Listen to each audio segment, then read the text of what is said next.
Je suis chargée de l'agroécologie et de la partie élevage qui fait le lien avec le projet aujourd'hui Récite en fait, qui est la mise en relation entre des éleveurs, des céréaliers et des viticulteurs sur la zone Charente et Charente-Maritime. Le but de ce programme, comme son nom l'indique, c'est d'essayer de remettre de l'élevage sur des zones aujourd'hui où il n'y a plus, où il n'y a plus l'existence d'animaux.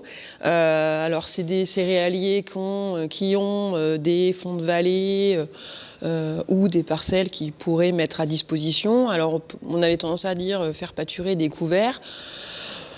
Oui, pas forcément quoi. Un animal, s'il a de l'herbe, ça lui va bien. T'es pas obligé de semer un couvert pour le faire pâturer. Et les viticulteurs, avec les liens avec l'environnement et les riverains, remettre à l'image dans les exploitations des animaux, c'est valorisant pour eux et pour le sol en fait. On a fait plusieurs réunions, des réunions techniques avec des éleveurs et des vitis et des céréaliers pour justement voir avec eux leurs attentes, de partir de leurs attentes en fait. Alors un viticulteur, de remettre un troupeau de brebis, déjà ça va nettoyer le cavaillon. Donc c'est la partie qui est très difficile à nettoyer mécaniquement. Et là la brebis, elle va venir nettoyer sous le rang précisément. C'est un travail à long terme, c'est pas je fais pâturer des animaux cet hiver, je vais avoir un impact immédiat. Non, c'est sur le long terme en fait, que la vie microbienne revienne en fait. Et après, s'il veut retravailler son sol, étant donné que la brebis aura nettoyé, déprimé en fait l'herbe qu'il y a dans les rangs, en intra-rang, ça va faciliter le passage d'un outil. Tu auras moins de volume d'herbe. Quand tu dis prairie, tu dis couverture du sol. Donc pour moi, tu dis captage du carbone. Pour moi, plutôt intéressant. Après, ça veut dire que quand les animaux sont pas là, tu dois avoir recours à un entretien mécanique, un passage de broyeur, de tondeuse. Enfin, il existe tout un tas de panels d'outils pour faire du nettoyage de bandes enherbées en fait. Si tu veux faire un nettoyage mécanique, le fait que ta brebis elle est nettoyée, je pense que ça va faciliter le passage.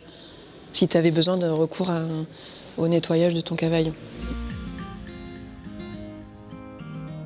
Le fait de faire voyager des animaux sur un autre département, lui, ça lui permet d'avoir moins d'animaux sous ses bâtiments, donc moins de temps à l'alimentation, moins de dépenses en fourrage, moins de dépenses en concentré, puisque les animaux qui vont transhumer, c'est des animaux qui normalement devraient être en bâtiment pour continuer leur croissance.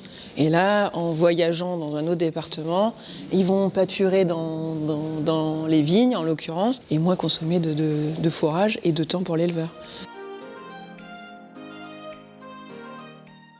Si tu as cette réflexion de réintroduire de l'élevage, prends contact avec des éleveurs, imprègne-toi, n'hésite pas à faire des formations par toi-même dans un lycée, dans un organisme de formation, pour déjà apprendre ce que c'est que gérer un cheptel. Donc après tu t'orientes si c'est plutôt des ovins, si c'est plutôt des poules, si c'est plutôt du bovin. Chaque espèce a une demande bien particulière et si tu veux réussir ton projet, déjà commence par toi te former. Et après, il y a tout un tas d'organismes autour, para-agricoles et agricoles, qui sont là pour t'accompagner dans ton projet.